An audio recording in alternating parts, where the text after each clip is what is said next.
তো দেখো আমাদের ঘরে এরকম অন্নপ্রাশনের দিন সকালবেলা পুজো করা হয়, আমাদের ঘরেও হচ্ছে। দেখো এখানে থালার মধ্যে সিনু কোনটা তুলেছে বলে, যার জন্য আমি এতটা খুশি হয়েছি। ওরা কিন্তু কমেন্ট করে বলবে যে ও কী তুলেছে, ঠিক আছে। এবারে এখানে সিনু প্রণাম করছে ঠাকুরের কাছে। প্রণাম করতে করতে আমার সিনুর খিদে পেয়ে গেছে, এতদিন ধরে কিছু ভাত টাত খায়নি, এবারে ভাত খেতে হবে, তো সেই জন্য খিদে পেয়ে গেছে। খেতে তো দিতে হবে, তার আগে চান করিয়ে নেওয়া হচ্ছে। আবার কিসে? দুধে চান করানো হচ্ছে।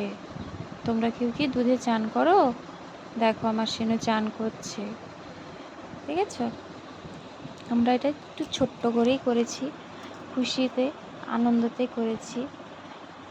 কিছু করার কেউ প্ল্যান ছিল না, কিন্তু ইচ্ছে করেই করা হয়েছে, আর কিছু না। আমার একটু খুশি হয়েছে এটা করে।